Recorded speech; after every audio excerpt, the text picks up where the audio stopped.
मगध के बलवान सैनिक आत्मसमर्पण कर रहे हैं। यही देखने आप हमें वैशाली से यहां लाए हैं।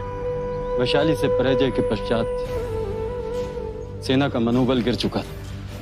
मुझे लगा आपको देखकर विजय की पिपाशा इनके मन में पुनः जाग उठेगी, पर ये तो विपरीत हो गए। महाराज, इस आपातकाल में हमारे पराजित सैनिक बुद्ध और उनके भिक्षुओं से प्रभावित हो रहे हैं। अब वो शौर्य गाथा नहीं, अहिंसा के गीत गाने लगे हैं। युद्ध करना क्षत्रिय धर्म है, और यदि हमारे सैनिक अपने धर्म से विमुख हुए तो मगध कभी वैशाली पर अपना ध्वज नहीं फहरा पाएगा, और मेरा चक्रवर्ती सम्राट बनने का सपना मिट्टी में मिल जाएगा, जिसके लिए मैंने अपने पिता महाराज बिंबिसार तक को नहीं छोड़ा। महाराज बिंबिसार को भी बुद्ध ने ही पथ भ्रष्ट किया था, तब भी मैंने आपको चिताया था।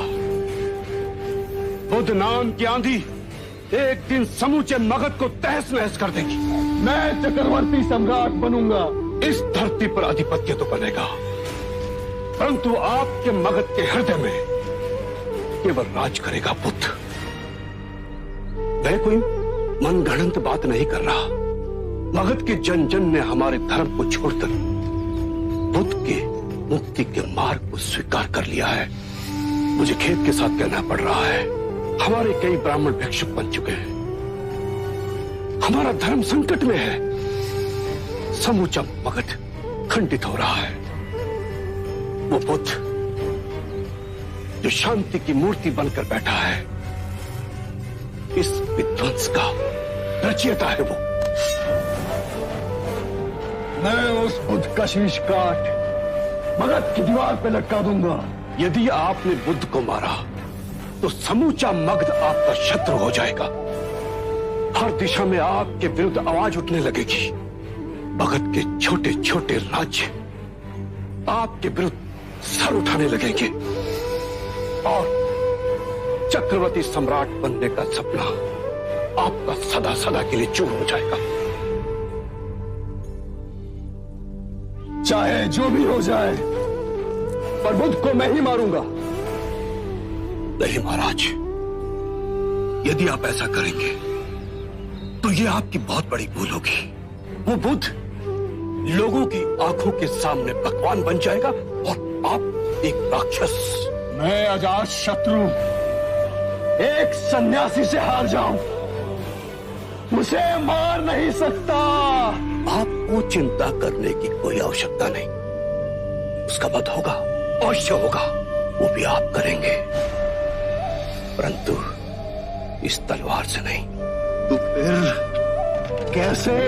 जिस जनता की आंखों में वो भगवान बन गया है, उसी जनता की आंखों से गिराकर उस बुद्ध पे कलंक की ऐसी कालिक पोतीए कि वो जंगल चला जाए, फिर कभी वापस लौट कर ना आए। ऐसे में सांप भी मर जाएगा और लाठी भी नहीं टूटेगी। ये विरोध की आग तो हम आज ही लगा सकते हैं। नहीं, यदि एक भी उंगली हमारी ओर उठी तो मगध की जनता हमें क्षमा नहीं करेगी। अच्छा होगा बुद्ध के संघ के भीतर हमारा ही कोई व्यक्ति इस कार्य को करे। घर का भेदी घर को आग लगाता है,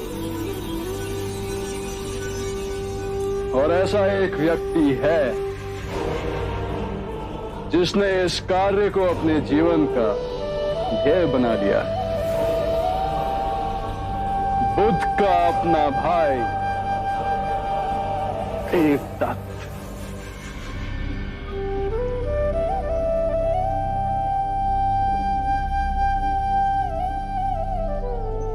माँ, यदि इन्होंने मुझे भिक्षुनी की भिक्षा नहीं दी तो? यशो, जो विश्वास तुझे कपिलवस्तु से यहाँ तक लाया है, उस विश्वास पर विश्वास रख।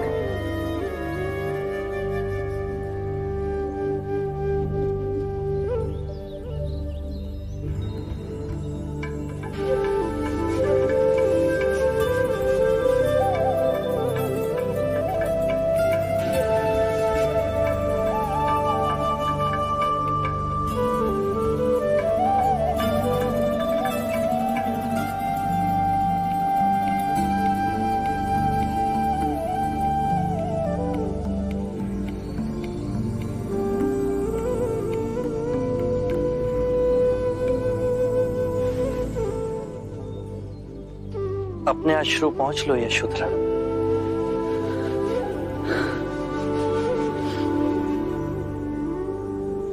आपके देश को देखकर आंखें भर आई।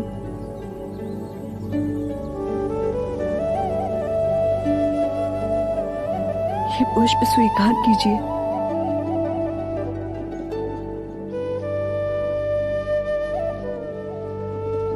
ये पुष्प मुझे कौन दे रहा है? यशोधरा? अभी तो यशोधरा दे रही है। यदि आप चाहें तो एक भिक्षुनी की भेंट हो सकती है।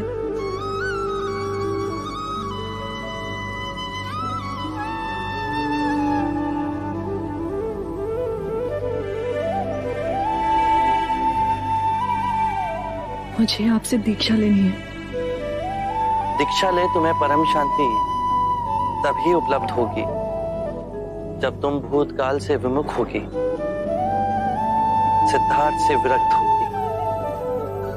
यहाँ तुम्हें सिद्धार्थ नहीं मिलेगा।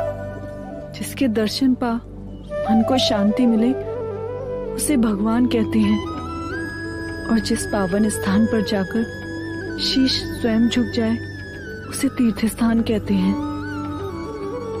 और जिस मनुष्य को देखकर परमात्मा का स्मरण हो उसे बुद्ध कहते हैं। हे बुद्ध, आपकी साधना का मार्ग मैंने स्वयं चुन ये निर्णय लिया है। भूतकाल स्वप्न था, मेरा यथार्थ आज है, ये क्षण है। आपकी करुणा के उदाहरण ने मुझे बदल दिया। करुणा के द्वारा ही किसी भी जीव की पीड़ा समझी जा सकती है, उसके दुखों को दूर किया जा सकता है। तुम्हारे विचार उत्तम है। विचार जब तक कर्म न बने उनका कोई अर्थ नहीं।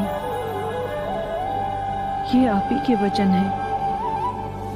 आपने ये भी कहा था कि कितनी भी पुण्य की बातें पढ़ लो, कह लो, किंतु वो जब तक आपके कृत्य में ना हो तब तक उनका कोई लाभ नहीं। तुम्हें दीक्षा मिलेगी। एक अंतिम इच्छा है, यदि आप पूर्ण करें तो मुझे दीक्षा आप दें। आप इन्हें दीक्षा के लिए तैयार करें, मैं स्वयं इन्हें दीक्षा दूंगा।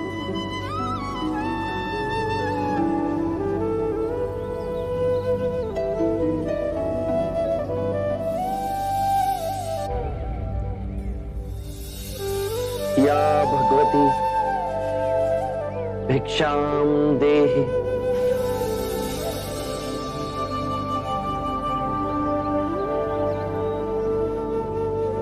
बुद्ध, बुद्ध, जल्दी चाहिए, नहीं तो अनर्थ हो जाएगा। अहिंसक को लोग मार रहे हैं। मारो, मारो, मारो, मारो, मारो इसको, उंगली मार, अपने आप को छुपा छोड़ा पहन भिक्षु समझता है। मारो जब तक इसकी प्राण नहीं निकल जाती।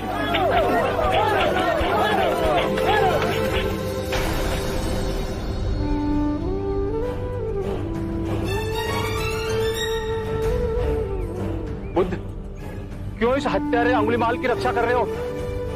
कितने लोगों की जाने ली है इसने? अब यह अंगुलीमाल नहीं, इसका नाम अहिंसक है। आप ही की तरह एक मानव। ऐसा आदमी कभी नहीं बदल सकता। सही बात, सही बात। ये बदल चुका है, बस आप सब इसे अपनी पुरानी दृष्टि से देख रहे हैं। यदि ये अंगुलीमाल होता तो क्या आप में से किसी में भी इतना साहस या बल होता कि आप इसे एक उंगली भी लगा सकते? ये आपका वार खाता रहा, क्या इसने आप पर पलटकर वार किया? क्या ये परिवर्तन आपको नहीं दिखा? आज इसने अपना लहू बहा, अपने सारे बुरे कृत्यों को धो डाला, आपके प्रत्येक वार को प्रेम से स्वीकार किया, परंतु अपने मन में क्रोध और प्रतिशोध की भावना को नहीं जागने दिया। ये तो बदल गया, अब आप कब बदलोगे? ये परिवर्तन मैंने स्वयं देखा है बुद्धा। आप में से कौन ऐसा है जो दूसरों के दुख में दुखी हो, दूसरों की पीड़ा सहन ना हो तो उसे हर प्रकार की सहायता करे? ये इस भिक्षु ने किया है। पिछले सप्ताह एक व्यापारी अपनी पत्नी को लेकर जा रहा था। उसकी पत्नी प्रसव पीड़ा में व्याकुल थी। मैं भी दौड़ी दौड़ी गई थी। बस पुत्री, थोड़ी देर और, तुम साहस मत छोड़ना। बस थोड़ा सब्र कर।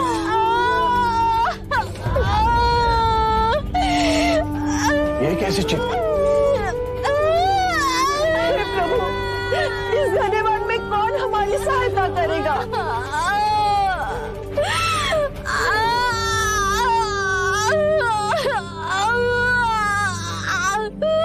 क्या हुआ बहन?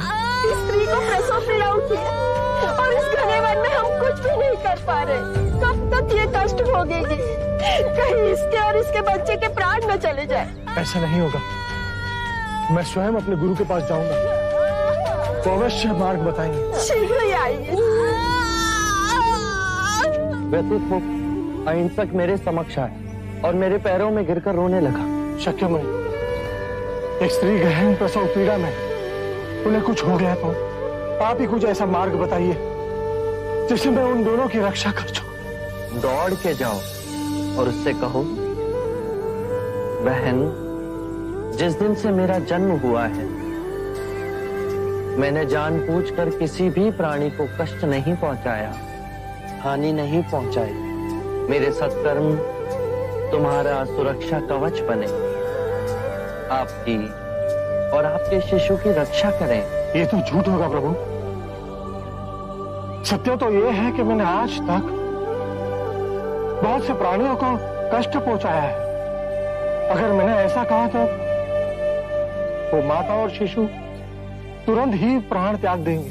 तो तुरंत जाओ, उस स्त्री से कहो कि जिस दिन से मेरा धर्म में पुनर्जन्म हुआ है उस दिन से मैंने किसी भी प्राणी को कष्ट नहीं पहुंचाया, हानि नहीं पहुंचाई। मेरे सत्कर्म आपका सुरक्षा कवच बने और आपकी और आपके शिशु की रक्षा करें। मेरे निम्न सत्कर्म उन्हें बचा लेंगे। अवश्य, ये तुम्हारी अपनी कमाई है, या तो इसे तुम स्वयं के लिए बचा के रखो या किसी पराये के लिए त्याग कर दो। अपने कमाए सत्कर्म को किसी पराये पर न्यौछावर करने के लिए अहिंसक ने एक क्षण नहीं सोचा। धीरज, हे भगवान, सहायता कर हमारी। थोड़ी देर और बच्चा। बस पुत्री। बहन, जिस क्षण से मैं भिक्षु बना उसके पश्चात मैंने कोई ऐसे कर्म नहीं किए जिससे कोई प्राणी को हानि पहुंचे या कोई कष्ट पहुंचे। मेरे सत्कर्म आपके लिए सुरक्षा कवच बने, आप दोनों की रक्षा करें।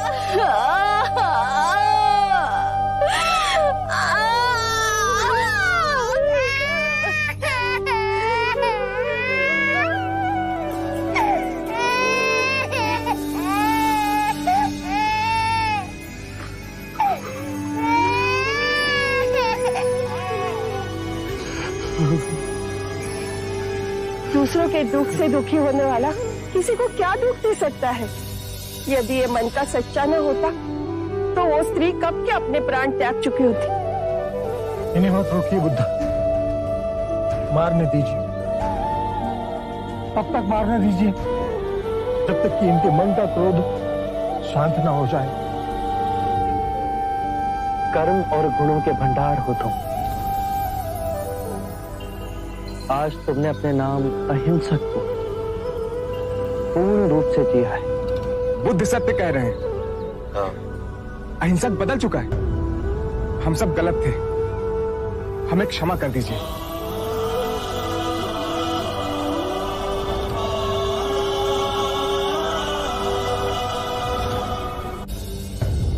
आनंद के निश्चल मन का लाभ उठा इन दोनों मां बेटियों ने उनके साथ छल किया।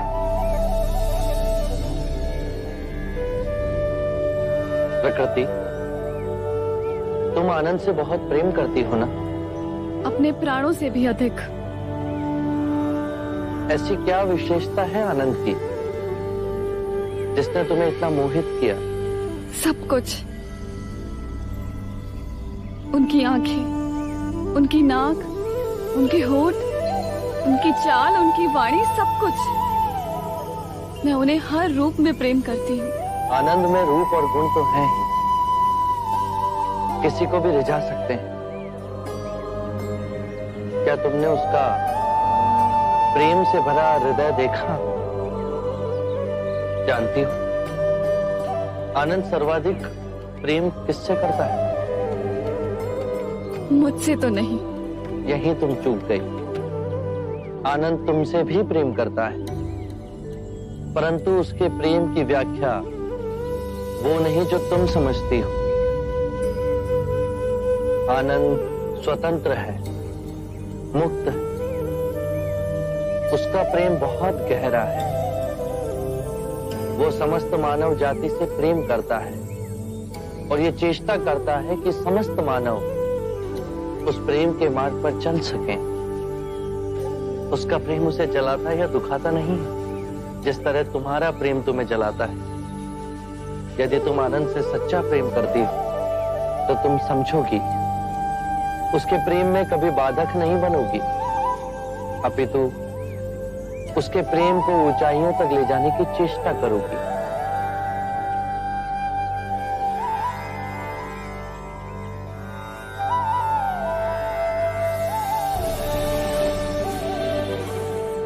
मेरा प्रेम स्वार्थी था। आनंद को अपने आप से बांधना चाहता था। क्या मैं भी भिक्षु आनंद की तरह प्रेम कर सकती हूँ? क्या आप मुझे सिखाएंगे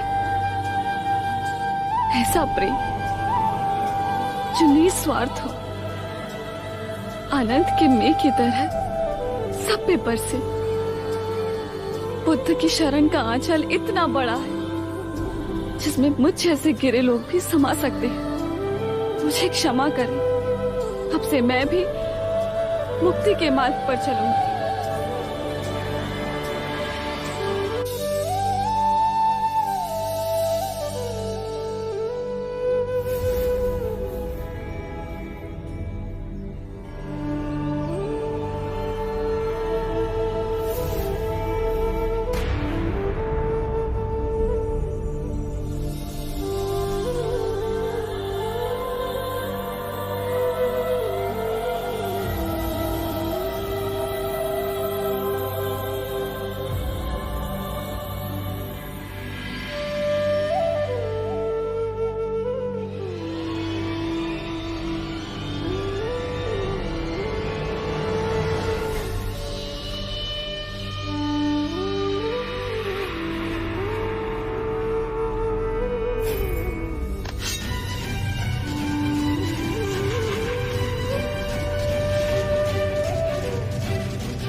आरंभ हो गई निर्वाण प्रथा, सुनो सुनो ये बुद्ध